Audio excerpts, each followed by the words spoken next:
Powered by the Montana Television Network. This is the Noon News from Montana's news leader. Good afternoon, and thanks so much for joining us today. I'm Aja Goare.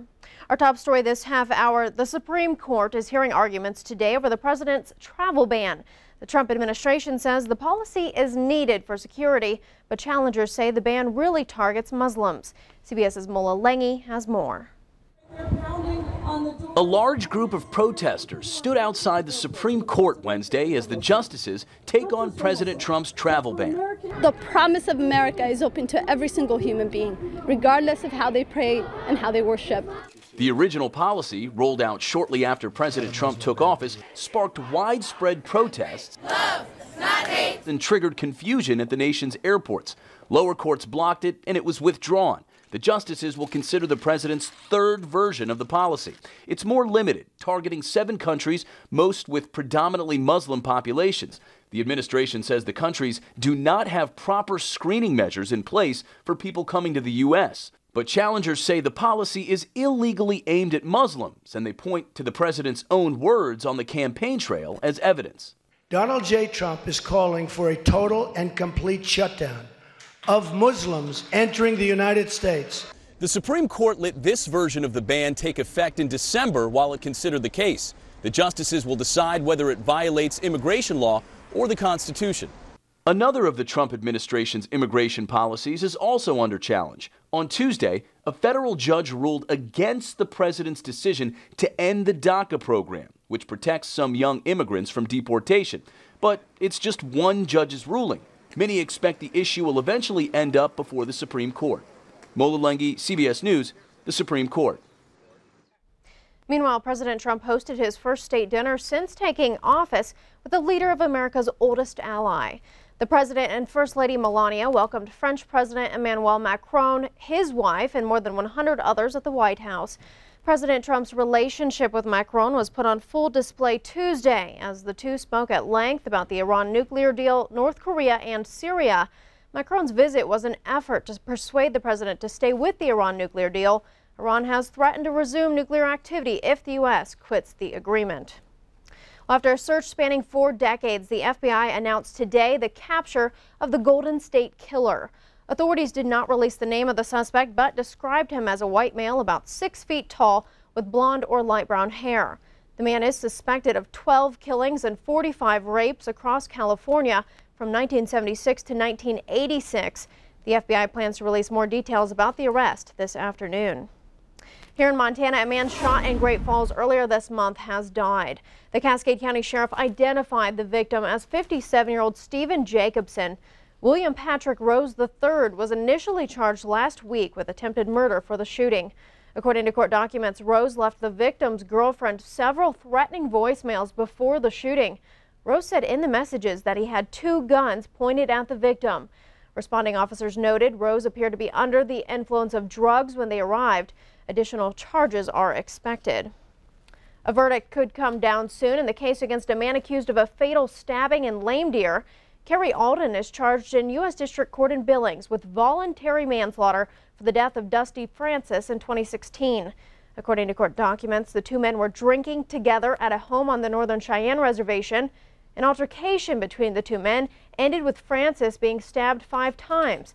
Alden allegedly admitted the crime to officers. The trial began on Monday. A fatal crash in Glacier County this morning is under investigation. Details are limited at this hour, but we do know the crash happened around 6:15 a.m. Montana Highway Patrol responded to the crash on Highway 2 just east of Cut Bank. The number of vehicles involved and the death count are unknown. Check back in online for the latest information. Meanwhile, we now know the name of the boy killed in an ATV crash in Boulder on Sunday. The Jefferson County Sheriff identified the 9-year-old boy as Tristan Stratton. He was driving a side-by-side ATV on Sloan's Lane when he drifted to the right side of the road. When Stratton overcorrected, the ATV rolled and he was ejected. The boy suffered a fatal head injury. Over a month after a vial of potassium cyanide was stolen from the University of Montana, a suspect is charged. University of Montana police cited the individual who took the vial from the UM lab with misdemeanor theft. UM spokeswoman Paula Short told MTN News While the vial has not been found, police have identified the suspect. The vial was reported missing on March 8th, and police believe it may be in the area of Orange Street to Hickory Street and Craig Lane to South 6th Street West. The vial is dangerous, so if you find it, don't touch the vial and call police immediately. Testing is now underway on the office of a former Missoula public school employee charged with several drug crimes. Marie Dibble, a former social worker at Meadow Hill Middle School, faces 3 felony drug charges. Police found methamphetamine, heroin, and psychedelic mushrooms in Dibble's home. Now school officials say they're testing Dibble's office to make sure it's not contaminated. District leaders reported last week that a staff member had resigned from the school due to recent charges of opioid possession with an intent to distribute. An MCPS spokesperson says the district, quote, continues to hold our belief that none of the substances were ever present on or near the school campus. The spokesperson said the illegal activity is believed to have happened off school property. The suspension pedestrian bridge in Belt is no more after an incident last weekend. The iconic bridge collapsed after witnesses say over 20 people were jumping up and down and making the bridge swing from side to side.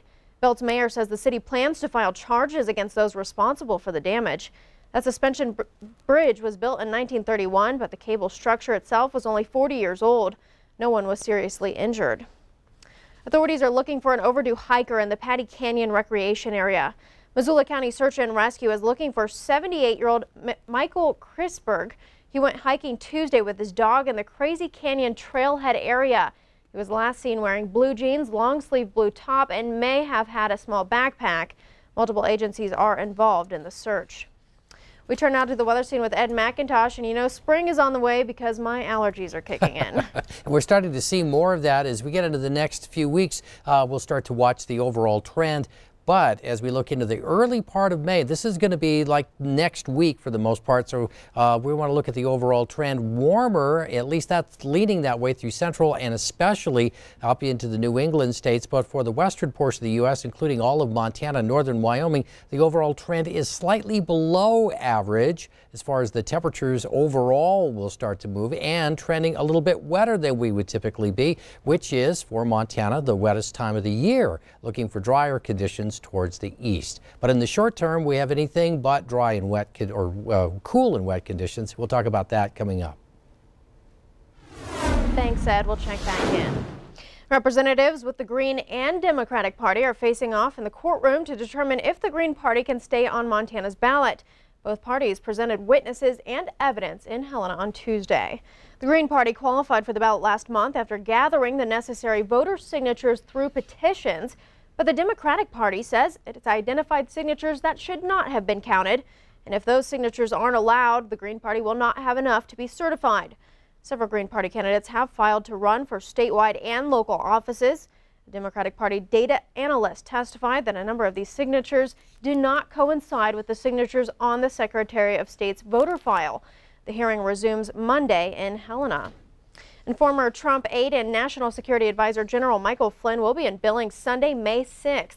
He'll campaign for Montana Republican Senate candidate Troy Downing. If you recall, Flynn pleaded guilty to lying to the FBI.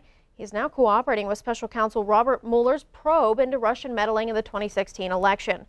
The upcoming event is open to the public and free. However, an RSVP is still required.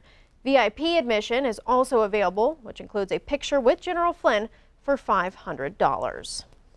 Still ahead on the noon news, a year after a gunman opened fire on a GOP baseball team, the Republicans returned to the field. We have the details next. But first, Ed has our weather forecast. Stay with us.